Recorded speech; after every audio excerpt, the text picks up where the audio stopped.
Dear student, Assalamu alaikum. In the previous lecture, we have studied about the human nervous system and its component. That there are two components of human nervous system. One is central nervous system, and second one is peripheral nervous system. And I have told you that the criteria of nervous system, that how we classify them into two category. One is central nervous system, and the second one is peripheral nervous system. And further we classified the central nervous system into two components. One was brain and second one was spinal cord, and we have studied about the brain in detail and also classified the parts of brain.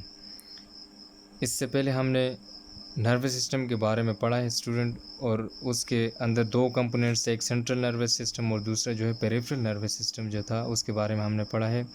फिर central nervous system को हमने further दो category में divide किया कि इसके दो जो हैं पार्ट्स होते हैं, एक हमारे पास ब्रेन है और जो दूसरा है वो हमारे पास स्पाइनल कार्ड होता है। फिर ब्रेन के बारे में हमने कहा था कि ये जितनी भी एक्टिविटीज़ होती हैं एनिमल्स के अंदर उनको कंट्रोल करता है, और इसके ऊपर एक कवरिंग होती है मेम्ब्रेन्स की 3 लेयर्स की, जिसको हम मेनिंजेस बोलते हैं। इसके अलावा ये जो जिस हड्डी के अंदर मौजूद होता है ब्रेन, उसको हम क्रेनियम बोलते हैं, और उस क्रेनियम का फंक्शन होता है इसको प्रोटेक्शन प्रोवाइड करना, क्योंकि ये सॉफ्ट आर्गन होता है। इस वजह से इसको प्रोटेक्शन प्रोवाइड करने के लिए वो क्रेनियम वाली बोन जो होती है वो इसके अराउंड होती है। फिर इसके अलावा हमने इसके फ्लूइड के बारे में कहा था कि सेरिब्रोसो स्पाइनल फ्लूइड इसके अंदर मौजूद होता है, और फिर इसके पार्ट्स डिस्कस किए थे कि इसके 3 पार्ट्स होते हैं। पहला जो होता है वो उसको हम फोर ब्रेन कहते हैं, दूसरे को मिड ब्रेन और तीसरे को हाइंड ब्रेन। पहला जो था फोर ब्रेन हमने डिटेल से डिस्कस कर लिया था। फिर आगे उसके पार्ट सेरिब्रम, थैलेमस और लिम्बिक सिस्टम, जिसमें हाइपोथैलेमस भी आता है, यहाँ तक हमने डिस्कस कर लिया था, और उसके फंक्शंस भी हमने डिस्कस कर लिए थे। और आज जो ब्रेन का नेक्स्ट हिस्सा रहता है उसको डिस्कस करते हैं कि mid brain. Mid brain reduce in human beings, कि ह्यूमन बींग्स के अंदर ये वाला जो मिड ब्रेन होता है ये रिड्यूस होता है as compared to the other animals. Present under the cerebral hemisphere, ये सेरिब्रल हेमिस्फेयर के नीचे मौजूद होता है। अगर इसके फंक्शन की बात की जाए, it control reflex movement of eyes and hearing reflexes. ये क्या करता है कि आइज़ की जो रिफ्लेक्स मूवमेंट है उसको कंट्रोल करता है, और हेयरिंग रिफ्लेक्सेस उन दोनों को कंट्रोल करता है। इसके अलावा it connects the fore brain with hind brain. ये क्या करता है कि फोर ब्रेन और हाइंड ब्रेन को कनेक्ट करता है। अब देखें, इसको मिड ब्रेन कहते हैं इस वजह से क्योंकि ये फोर ब्रेन और हाइंड ब्रेन के दरमियान में मौजूद होता है और दोनों को कनेक्शन प्रोवाइड करता है, इस वजह से इसको हम मिड ब्रेन कहते हैं। अगर मैं आपको डायग्राम में बताऊं तो यहाँ पे ये आप देख सकते हैं कि मिड ब्रेन ये है। ये वाला ये जितना रीजन जो था मैंने आपको बताया, ये वाला ये हमारे पास फोर ब्रेन था, और ये निचला जितना भी हिस्सा ये हमारे पास हाइंड ब्रेन, और ये सेंटर में जो है ये हमारे पास मिड ब्रेन। ये क्या करता है कि इस फोर ब्रेन को और इस नीचे वाला जो हाइंड ब्रेन है इन दोनों को कनेक्शन प्रोवाइड करता है, इन दोनों को कनेक्ट करता है। इसके बाद नेक्स्ट जो तीसरा पार्ट था ब्रेन का वो है हमारे पास हाइंड ब्रेन। अब हाइंड ब्रेन इसको क्यों कहते हैं, क्योंकि ये छुपा हुआ होता है, बैक साइड पे होता है। इसके फर्दर 3 पार्ट्स होते हैं, एक को हम सेरिब्रल कहते हैं, दूसरे को पोन्स, और तीसरा जो है मेडुला ऑब्लंगेटा होता है। सबसे पहले हम सेरिब्रम को देखते हैं कि वो क्या होता है। बिहाइंड मेडुला ऑब्लंगेटा, ये सेरिब्रम वाला जो पार्ट होता है ये मेडुला ऑब्लंगेटा के पीछे मौजूद होता है। ये आप देख सकते हैं कि जिस तरह ये अगर हमारे पास मेडुला ऑब्लंगेटा है और इसके बिहाइंड की जो साइड है ये वाली, इसके ऊपर ये हमारे पास सेरिब्रम मौजूद होता है। इसकी लोकेशन बिल्कुल बिहाइंड द मेडुला ऑब्लंगेटा होती है। और अगर इसकी फंक्शन की बात की जाए तो it controls balance of the body and coordinated voluntary movements of the body. ये क्या करता है कि बॉडी का जितना भी बैलेंस है उसको कंट्रोल करता है, और इसके अलावा जितनी वॉलेंट्री मूवमेंट्स हैं उनको कंट्रोल करता है। इसके बाद अगर इसकी जो वायलेंट्री मूवमेंट होती है उसको देखा जाए, जिस तरह आप देखें पिक अप द बुक, कोई बुक टेबल पर पड़ी हुई है तो उसको उठाना, ये जो होती है वायलेंट्री मूवमेंट होती है। वायलेंट्री मूवमेंट वो होती है जो अंडर द कंट्रोल होती है, जो इंसान के कंट्रोल में होती है। बाज़ जो कंट्रोल के अंदर नहीं होती उनको हम इनवायलेंट्री मूवमेंट्स कहते हैं। अच्छा, फिर टच आवर फुट, जिस तरह आप अपने फुट को अगर टच करते हैं, ये भी हमारे पास वॉलंटरी मूवमेंट में आती है। ये किस वजह से होती है? ड्यू टू हेल्दी सेरिब्रम की वजह से। लर्निंग एंड मेमोरी स्टोरेज, इसके अलावा ये लर्निंग और मेमोरी स्टोरेज को भी कंट्रोल करता है। और इसका नेक्स्ट जो पार्ट है वो हमारे पास पोन्स है। अब पोन्स वाला जो हिस्सा है ये बिल्कुल मेडुला ऑब्लोंगेटा के ऊपर मौजूद होता है। ये डायग्राम में अगर आपको दिखाऊं, ये है हमारे पास ये अब अगर हमारे पास ये मेडुला ऑब्लोंगेटा है, इसके ऊपर बिल्कुल above the medulla oblongata pons is present. ये वाला हिस्सा जो है इसको हम पोन्स कहते हैं, इसके ऊपर मौजूद होता है। अब अगर पोन्स के फंक्शन की बात की जाए तो इसके जो फंक्शन है, transition between sleep and wakefulness, ये तगैर पैदा करता है कि सोने और जागने के दरमियान इसका काम होता है। ये उन दोनों को कंट्रोल करता है, सोने और जागने को कंट्रोल करता है, उनके अंदर तगैर पैदा करता है, रद्दोबदल यानी कि। And rate and pattern of breathing, इसके अलावा ये क्या करता है कि रेट और पैटर्न जो होता है ब्रीदिंग का, उसको कंट्रोल करते हैं। इट मीन्स कि ये रिस्पायरेशन को कंट्रोल करता है। फिर उसके बाद जो लास्ट पार्ट है मेडुला ऑब्लोंगेटा, ये जो होता है ये पोस्टीरियर पार्ट होता है। ये देखें, ये वाला जो हमारे पास ये वाला रीजन, इसको हम मेडुला ऑब्लोंगेटा कहते हैं, ये हमारे पास होता है। फिर पोस्टीरियर पार्ट होता है अबव द स्पाइनल कार्ड। ये देखें, ये नीचे हमारे पास स्पाइनल कार्ड होती है, इसके ऊपर जो है ये मेडुला ऑब्लोंगेटा मौजूद होता है।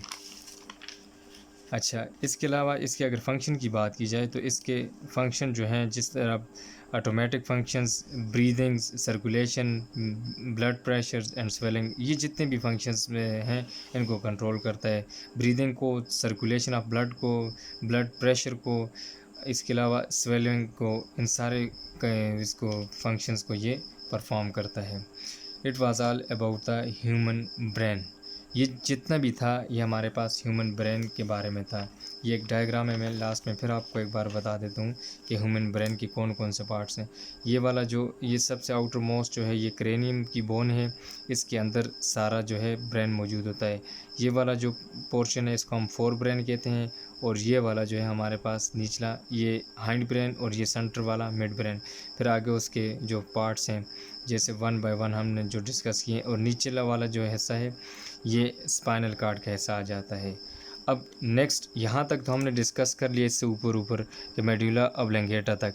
ब्रेन जो है यहाँ तक, सेंट्रल नर्वस सिस्टम का हमने कहा था कि दो कंपोनेंट्स होते हैं, एक ब्रेन और दूसरा spinal cord.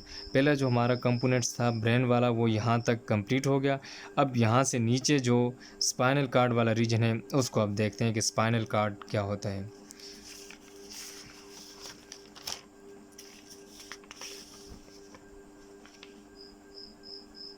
Spinal cord is the second component of the central nervous system below the medulla oblongata। के स्पाइनल कार्ड जो है वो हमारे पास सेकंड कंपोनेंट होता है सेंट्रल नर्वस सिस्टम का, जो कि मेडुला ऑब्लोंगेटा के बिल्कुल नीचे मौजूद होती है। ये देखें कि ये मेडुला ऑब्लोंगेटा है और इसके नीचे ये स्पाइनल कार्ड मौजूद होती है। Medulla narrows down into oval shape hollow cylinder spinal cord. अच्छा, मेडुला जो होता है ये देखें, ये कहता है कि मेडुला ऑब्लोंगेटा जो होता है ये नीचे जब जाता है तो ये नैरो होता जाता है। ये ऊपर थोड़ा सा इसका वेट जो होती है ज़्यादा होती है, जब नीचे आता है तो इसकी वेट जो है ये कम होना स्टार्ट हो जाती है, और जब कम होती है तो ये हॉलो सिलेंडर लाइक स्ट्रक्चर बनाती है, जिसको हम स्पाइनल कार्ड बोलते हैं। ट्रेवल्स इन वर्टिब्रल कॉलम, ये क्या करता है कि वर्टिब्रल कॉलम जो होता है ये, फॉर एग्ज़ाम्पल हमारे पास ये है बैकबोन, वर्टिब्रल कॉलम जिसको हम बोलते हैं, ये इसके अंदर ये ट्रैवल करता है, मूव करता है, यानी कि ये नीचे जहाँ तक ये वर्टिब्रल कॉलम जाएगा वहाँ तक ये एंड तक साथ इसके ये स्पाइनल कार्ड भी जाता है। अच्छा, इसके अलावा कवर्ड बाय मेनिंजेस, जिस तरह ब्रेन को कवर्ड किया होता है 3 लेयर्स ने, इसी तरह स्पाइनल कार्ड को भी 3 लेयर्स ने कवर किए होते हैं, जिसको हम मेनिंजेस बोलते हैं। Transmit impulses from the body part to brain and from brain to the body parts. ये क्या करती है स्पाइनल कार्ड के इम्पल्स को ट्रांसमिट करती है, कहाँ से? बॉडी पार्ट से लेकर ब्रेन तक, और फिर ब्रेन से लेकर बॉडी पार्ट तक। अब अगर इम्पल्स की बात की जाए तो ये हमारे पास सिग्नल होते हैं जो कि न्यूरॉन के लॉन्ग ट्रेवल करते हैं, तो ये उनको ट्रांसमिट करता है स्पाइनल कार्ड, पहले ब्रेन की तरफ, फिर ब्रेन से बॉडी पार्ट की तरफ उनको ट्रांसमिट करता है। फिर इसके अलावा act as a coordinating centre for some simple responses. इसके अलावा स्पाइनल कार्ड जो है कोऑर्डिनेटिंग सेंटर के तौर पे भी एक्ट करता है। फॉर एग्ज़ाम्पल जिस तरह हमारे पास रिफ्लेक्स एक्शन है, अब अगर रिफ्लेक्स एक्शन की बात की जाए कि हमारे पास रिफ्लेक्स एक्शन क्या होता है, तो उसको हम ऐसे कहते हैं कि reflex action is an involuntary and nearly instant movement in response of stimuli. कहते हैं कि जो हमारे पास रिफ्लेक्स एक्शन होता है, ये एक ऐसा मैकेनिज़्म होता है जिसमें कोई भी बॉडी जो है वो अपना ऐसे फंक्शन परफॉर्म करती है कि अगर बाहर से कोई स्टिमुलाई जैसे अपना काम करता है, स्टिमुलाई होता है, कोई एक्स्ट्रा बॉडी के अंदर चेंज लाता है, तो उसके अगेंस्ट जो है वो एकदम कोई एक्शन परफॉर्म, इनवायलेंट्री जो एक्शन परफॉर्म करना जो होता है उसको हम रिफ्लेक्स एक्शन कहते हैं। कि मतलब कि आपको जैसे कोई बाहर से स्टिमुलाई एकदम आपकी बॉडी के अंदर कोई चेंज क्रिएट करता है, तो उसके अगेंस्ट एकदम आपकी बॉडी क्या करती है, सडन जो है रिस्पॉन्स शो करती है, तो उसको हम रिफ्लेक्स एक्शन बोलते हैं। In cross section of spinal cord shows two distinct parts, an inner butterfly shaped part containing gray matter and around a central canal, and the outer part is composed of white matter। यहाँ पे अगर इसके cross section की बात की जाए, जो spinal cord है, स्पाइनल कार्ड देखें, ये जो है स्पाइनल कार्ड, इसका क्रॉस सेक्शन जो होता है इस तरह होता है, ये यहाँ से अब हम इसके क्रॉस सेक्शन को देखेंगे, इसके अंदर कौन कौन सी चीज़ें मौजूद होती हैं। अब उनको वन बाय वन डिस्कस करते हैं। अभी जो मैंने आपको बात कही है वो ये कहता है कि इसके अगर क्रॉस सेक्शन को देखा जाए तो इसके अंदर एक ग्रे मैटर वाला हिस्सा होता है, ये वाला, जहाँ से जो है वो सेंसरी न्यूरॉन्स या दूसरी जो है मोटर न्यूरॉन्स निकलती हैं। ये बटरफ्लाई की शेप की तरह होता है ये, और ये ग्रे मैटर होता है। और इसके अलावा ये जो आउटर साइड होती है, ये जो है हमारे पास वाइट मैटर होता है। अच्छा, इसके अलावा important function of spinal cord is to control the reflex action. कहता है कि स्पाइनल कार्ड का जो इम्पोर्टेंट फंक्शन है वो रिफ्लेक्स एक्शन को कंट्रोल करना होता है of the body below the head level. Head level के नीचे जितने भी जो सडन एक्शन होते हैं उनको कंट्रोल करना जो होता है, इसका काम स्पाइनल कार्ड का होता है। It conducts the sensation from trunk and limbs and the other lower region of the body to brain for final response and transmit message to that part। कहता है कि इसके अलावा ये जो स्पाइनल कार्ड है ये क्या करता है कि सेंसेशन को कंडक्ट करता है कि फ्रॉम ट्रंक एंड लिम्स। अब ट्रंक जो होता है वो उसमें एब्डोमेन और थोरिक्स वाला रीजन आता है, वो कहते हैं कि उससे लेकर लिम्स तक, और उसके अलावा जो लोअर रीजन्स हैं उसके वहाँ तक जो है ब्रेन से कोई मैसेज लेकर जाना, और फिर वहाँ उससे रिस्पॉन्स लेकर वही मैसेज फिर उस बॉडी पार्ट को ट्रांसमिट करना। देखें, जब आपको कोई ऐसी शॉक लग जाती है, देखें कि आपकी जैसे कोई आपको कांटा चुभ जाता है कि एकदम आपकी बॉडी जो है वो आगे से आप हाथ पीछे कर देते हैं या आप कोई आवाज़ निकाल देते हैं, क्योंकि देखें वो जब आपकी किसी भी हाथ में या किसी जगह पे जो कांटा चुभता है तो वो जैसे टच करता है तो ये जो मैसेज होता है ये कैरी करते हैं स्पाइनल कार्ड के ज़रिए, जो है वो ट्रांसफ़र होता है सीधा उसकी तरफ, ब्रेन की तरफ, और ब्रेन आगे से रिस्पॉन्स करता है। आप या तो वो हाथ को पीछे कर देते हैं या फिर साथ आप आवाज़ भी निकालते हैं मुंह से, आह, ये ऐसे कोई आवाज़ जो है वो आप निकालते हैं। ये इस वजह से होता है कि आपका जो स्पाइनल कार्ड है वो मैसेज कैरी करता है आपके ब्रेन को कि जी इस तरह किसी चीज़ ने आपको काटा है, और फिर वो जो ब्रेन होता है वो आपको मैसेज, आपके बॉडी पार्ट को मैसेज कन्वे करता है कि पीछे हट जाए। फिर आप फ़ौरन उस हाथ को या जो हिस्सा होता है उसको पीछे हटा देते हैं। इसी तरह अगर आग के पास देखें, आग के पास जब हाथ लेकर जाते हैं तो वो आगे से आपको जो है वो तपश महसूस होती है, तो आपके हाथ का जलने का हादसा होता है, तो आप फ़ौरन एकदम पीछे हाथ कर देते हो। इसकी वजह ये होती है कि आपके जो स्पाइनल कार्ड है वो मैसेज कन्वे करती है ब्रेन को, और फिर ब्रेन रिस्पॉन्स करता है और उसके रिस्पॉन्स में आप अपना हाथ पीछे कर देते हो। अगर ये स्पाइनल कार्ड ना हो तो आपका हाथ जल जाता है और मैसेज कन्वे नहीं होता, और ना ही आपको दर्द महसूस होता है इसकी वजह से, स्पाइनल कार्ड ना होने की वजह से। तो यहाँ आपको स्पाइनल कार्ड की इम्पोर्टेंस का पता चल गया होगा। अच्छा, अगर हम पेयर्स की बात करें, स्पाइनल कार्ड के अंदर जो स्पाइनल नर्व्स होती हैं वो उनकी जो पेयर्स की जो नंबर्स है वो हमारे पास 31 है। 31 pairs of spinal nerves arise from spinal cord के ये जो हैं, ये देखें यहाँ, अगर ये स्पाइनल कार्ड है इस तरह और इस तरह, ये एक होता है, इसको हम पेयर इस तरह यहाँ से लेकर ये 31 होते हैं, 31 total number of spinal nerves जो होती हैं हमारे पास 31 होती हैं। दोनों साइड पे ये पेयर की फॉर्म में होते हैं, एक एक साइड पे एक दूसरी साइड पे, तो इसको हम पेयर बोलते हैं दोनों साइड पे, और इनका नंबर्स जो होता है वो हमारे पास 31 होते हैं। अच्छा, फिर उसके बाद all spinal nerves are mixed because each contains axon of both sensory and motor neurons। ये देखें, अगर मैं आपको डायग्राम के ज़रिए बताऊं, ये कहते हैं कि जो हमारे पास स्पाइनल नर्व्स होती हैं ये मिक्स होती हैं, किस वजह से, कि देखें इसके अंदर जो है वो सेंसरी न्यूरॉन्स भी होती हैं और मोटर न्यूरॉन्स भी होती हैं। यहाँ से ये राइज होती है, ये देखें बटरफ्लाई वाला जो रीजन मैंने आपको ग्रे मैटर वाला रीजन बताया था, इससे ये नर्व्स निकलती है सेंसरी नर्व्स और जाकर आगे मिक्स हो जाती है। इधर से भी दूसरी जो मोटर नर्व्स है, ये सेंसरी ऊपर वाली सेंसरी नर्व्स होती है और नीचे वाली मोटर नर्व्स होती है, न्यूरॉन होती है, और आगे जाकर दोनों इकट्ठी हो जाती है जिसको हम स्पाइनल नर्व बोलते हैं, और इसको मिक्स न्यूरॉन भी नर्व भी कहा जाता है। और मिक्स इस वजह से कि इसमें सेंसरी भी होती है और साथ मोटर न्यूरॉन भी होती है। अच्छा, उसके बाद each spinal nerve arises by two roots के देखें, दो कहते हैं कि जो स्पाइनल नर्व होती है वो टू रूट्स से राइज होती है। एक को ये अपर वाली जो रूट होती है इसको हम डॉर्सल रूट बोलते हैं, और लोअर जो रूट होती है उसको हम वेंट्रल रूट बोलते हैं।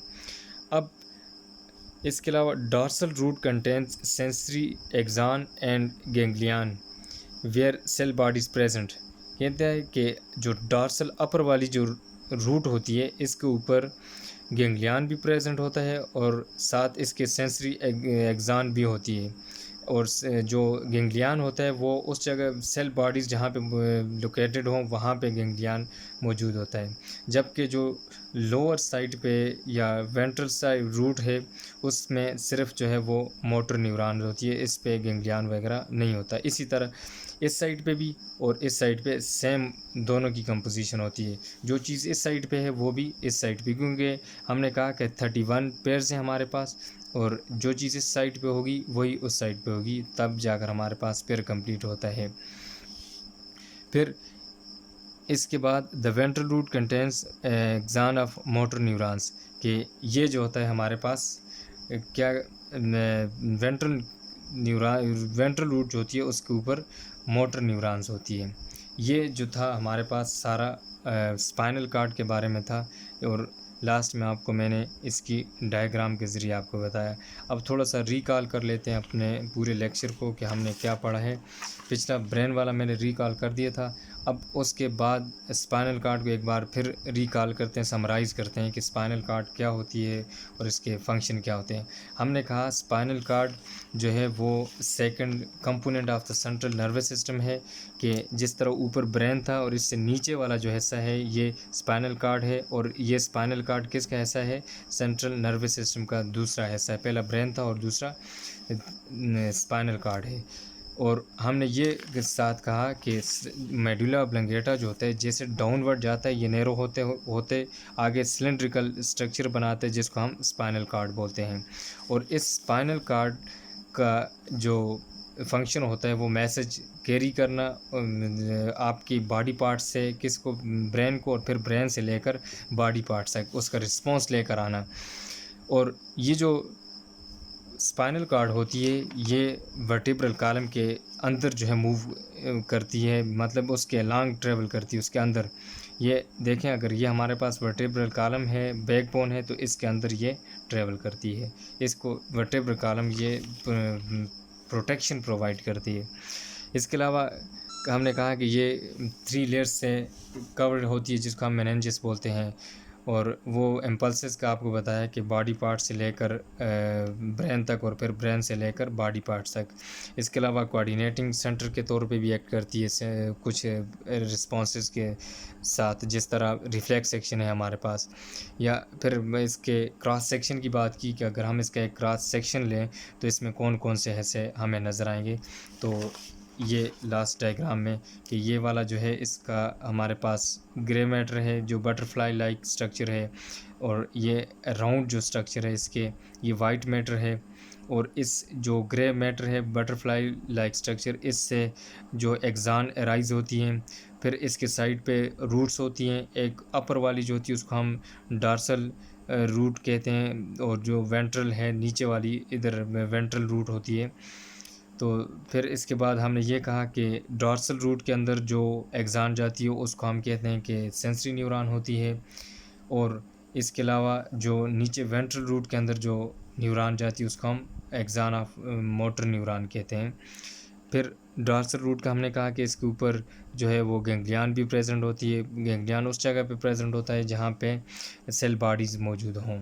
फिर लास्ट पे हमने कहा कि ये दोनों जो है सेंसरी न्यूरॉन और मोटर न्यूरॉन्स जाकर आगे मिक्स हो जाती हैं और उसको हम स्पाइनल नर्व कहते हैं। और ये जो हो बटरफ्लाई लाइक स्ट्रक्चर है, इनके अंदर इंटर न्यूरॉन मौजूद होते हैं यहाँ पे। ये था हमारा आज पूरा जो है स्पाइनल कॉर्ड के बारे में। अब आपकी जो होम एक्टिविटी है, जो आपने होम वर्क करना है, वो आपने स्पाइनल कॉर्ड की पूरी स्ट्रक्चर ड्रा करनी है। और साथ आप लोगों ने ये ह्यूमन ब्रेन जो है इसके वो स्केच इस तरह बनाना है कि जैसे मैंने आपको उस दिन बना के दिखाया था, बल्कि पूरे सिस्टम को आपने ऐसे जो सेंट्रल नर्वस सिस्टम है उसका आपने स्केच ऐसे बनाना है। पहले आपने ऊपर सेंट्रल नर्वस सिस्टम लिखना है, फिर नीचे आपने जिस तरह 2 कंपोनेंट्स की बात की थी मैंने, एक ब्रेन था और दूसरा जो है स्पाइनल कॉर्ड। अब यहाँ पे आगे नीचे आप स्केच बनाते जाओ कि कौन से पार्ट्स हैं, फिर आगे इसका कौन सा पार्ट है, ये इस तरह आपने ये स्केच बनाना है। ये आपकी होम असाइनमेंट है। एक तो आपने इसका क्रॉस सेक्शन जो है इसकी डायग्राम बनानी है, नीट और लेबल डायग्राम बनानी है। और साथ दूसरा आप लोगों ने ये जो सेंट्रल नर्वस सिस्टम है इसका स्केच बनाना है, जैसे मैंने उस दिन आपको पढ़ाते हुए बताया था ब्रेन का, कि ब्रेन को हमने कैसे क्लासिफाई किया। इसी तरह फिर ब्रेन के सारे लास्ट तक जहाँ तक आपने क्लासिफाई करना है वहाँ तक। और ये आपकी होम असाइनमेंट है। अल्लाह हाफिज़, बहुत शुक्रिया।